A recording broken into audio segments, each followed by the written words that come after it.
Salut les amis, ici c'est Armen de Paris. Cette semaine, je suis tombé sur un article incroyable que je voulais partager avec vous. C'est une pièce de pure propagande dont on voit qu'elle émane d'une dictature peu recommandable. Mais la nouveauté, c'est qu'elle est signée par un chercheur belge qui fait des choses apparemment sérieuses par ailleurs, et en plus qu'elle est publiée par un journal français de référence. Alors moi, c'est la première fois de ma vie que je vois un truc pareil. Et si vous voulez savoir à quoi ressemble la corruption, eh ben à mon avis, ça ressemble à ça.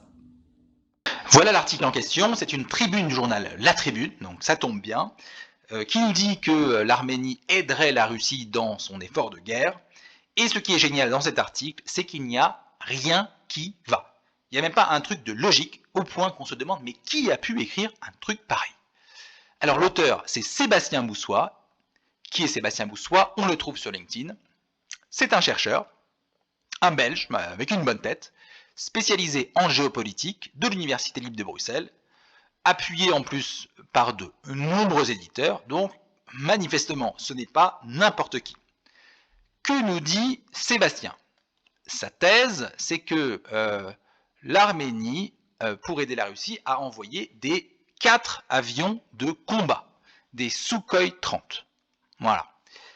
Donc il faut savoir que l'Arménie dispose d'une flotte au total de 4 avions. Donc ils auraient transféré l'ensemble de leur flotte à la Russie pour appuyer leur effort de guerre. On a un certain nombre de détails d'ailleurs sur l'heure de décollage, l'atterrissage, on nous parle d'images satellites, hein, donc c'est impressionnant, et en même temps c'est là le cœur de l'enquête de Sébastien, qui je le rappelle est un chercheur spécialisé dans le Moyen-Orient. Alors évidemment, chacun sait qu'un chercheur, ça cherche, mais en principe, ça a aussi une démarche scientifique, donc ça doit vérifier la cohérence des faits et des chiffres. Mais là, j'ai comme l'impression que Sébastien n'a pas trouvé le temps, peut-être une casserole sur le feu ou quelque chose. Donc question pour toi Sébastien, est-ce que tu sais de combien d'avions de chasse dispose la Russie?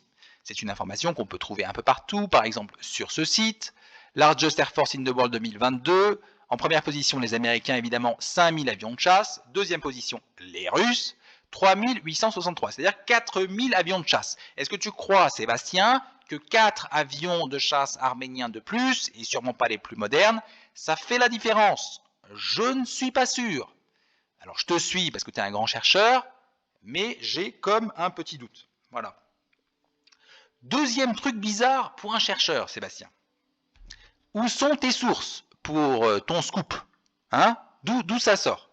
J'ai fini par trouver l'information émane d'un très grand média international d'origine azerbaïdjanaise qui s'appelle Haber Global TV. Et Haber Global TV cite des sources anonymes issues des services de renseignement turcs. Alors effectivement, là, je comprends Sébastien. Étant donné l'autorité indiscutable de ce média de référence, et connaissant aussi la fiabilité et l'objectivité des Azéris, comme des Turcs pour tout ce qui concerne l'Arménie, je comprends, tu n'aies pas ressenti le besoin de recouper tes infos avec d'autres sources. Mais enfin quand même, tu aurais pu nous dire que le ministère de la Défense arménien avait opposé un démenti formel le jour même. Hein. D'autant que ce ministère en question, eh ben, il a fait faire une petite visite guidée, figure-toi, aux attachés militaires de l'Union européenne et de l'OTAN sur sa base aérienne pour témoigner de sa bonne foi et montrer que les avions étaient bien là. Voilà, donc on a les photos à l'appui sur Twitter. On nous montre la visite guidée de cet attaché militaire de l'OTAN, visiblement, avec son petit drapeau américain. Voilà, donc tu as beau être un grand chercheur, Sébastien, si tu pouvais apprendre à chercher aussi sur Google, je pense que ça ne pourrait être que bénéfique. Après, il ne faut pas jeter la pierre, je ne dis pas que tu n'as rien fait, Sébastien, tu as tenu à corroborer ta thèse par un témoignage d'experts. Alors, on aurait pu penser que Sébastien habitant Bruxelles, il serait allé recueillir le témoignage d'un expert militaire de l'OTAN, par exemple, dont le siège est à Bruxelles. Mais non, il a préféré poser la question à une certaine Madame Ayten Mouradova. Alors, qui est Ayten Mouradova? C'est la vice-présidente d'une association qui s'appelle Dialogue France-Azerbaïdjan. Donc là, je pense que en termes de compétences, de légitimité, pour parler des relations diplomatico-militaires entre l'Arménie et la Russie, je pense qu'on est sur le haut du panier, vraiment.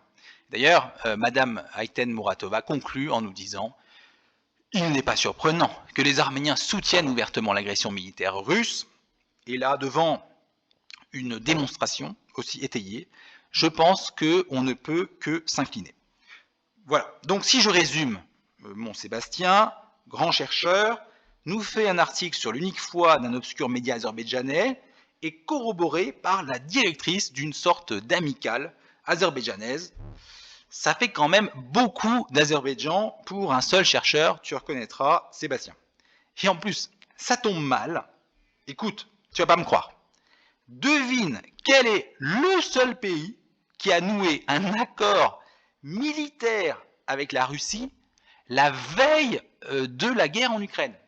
C'est l'Azerbaïdjan. Attends, avoue que c'est marrant quand même.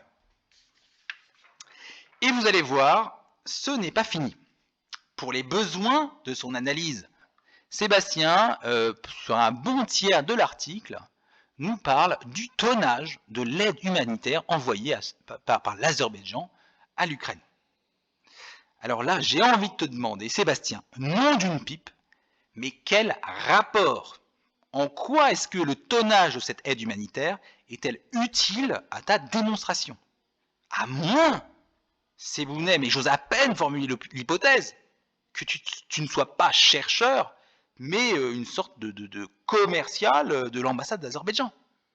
Sébastien, serait-ce possible? Moi, je ne peux pas y croire. Je ne peux pas y croire.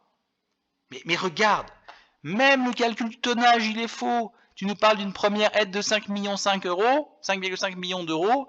Ensuite, le 12 mars, une autre aide humanitaire. Et au total, plus de 5,5 millions d'euros. Il n'y a même pas l'arithmétique qui colle. C'est quoi? Tout est foireux. C'est quoi ce travail de stagiaire, Sébastien? Alors, je dois t'avouer, j'ai douté de toi. Heureusement, j'ai eu la présence d'esprit d'aller voir d'autres articles que tu as écrits. Par exemple, celui-là. Où est-il? Voilà. Un article sur l'Ukraine, l'autre guerre, celle des chiffres. Et là, merveille, je me suis aperçu, écoute, qu'il était bon. Hein? Ça tient la route, c'est du bon travail. Tu es factuel, tu recoupes les infos, tu cites des sources américaines d'un côté, russes de l'autre et tout ça. C'est parfait. Et à la fin, qu'est-ce que tu fais? Eh ben, tu le partages sur ton Twitter. Parce que tu es fier. Et tu as bien raison. Alors, c'est le 6 avril. Alors que ton article sur l'Arménie du 11 avril, ah bah tiens, tu ne l'as pas partagé. On passe du 7 au 12. C'est bizarre, hein? Et alors, le lendemain, 12 avril, tu republies quelque chose sur un autre sujet qui parle de corruption. Est-ce que ce ne serait pas un acte manqué? Là, mon Sébastien. Et je dois dire que là, ça m'a touché parce que j'ai compris que tu étais travaillé par ta conscience. Alors je voulais te dire, Seb, je sais que tu n'as pas écrit cet article. Tu ne peux pas avoir écrit un torchon pareil. C'est sûrement un sombre stagiaire de l'ambassade d'Azerbaïdjan qui te l'a bâclé et tu l'as signé. Je sais pas, j'imagine, une passe difficile, un besoin d'argent frais. Je te jette pas la pierre, Seb. Et en plus, tous les Sébastiens que je connais sont des gens sympas. Et je suis sûr que toi aussi. Et du coup, j'ai une idée. Imagine 3 secondes, Sébastien. Imagine, tu lui claques le beignet avec panache à ton sponsor dictateur. Et tu témoignes. Tu dis, moi Sébastien, grand chercheur, j'ai signé un article à la noix parce que j'avais besoin d'argent. Alors oui, c'est pas bien, j'ai eu tort. Mais maintenant, je vais vous montrer comment ça se passe, la corruption d'une dictature. Je vais vous expliquer comment on fait gober un torche-cul honteux à un journal comme La Tribune. Je vais vous emmener dans les coulisses d'un système tout pourri. Et bam! T'imagines le retentissement? Là, c'est la classe, mon Seb. Si tu fais ça, tes enfants, tes petits-enfants, ils en parlent encore dans 100 ans. Alors, réfléchis un peu, et si tu veux boire une bière, c'est quand tu veux.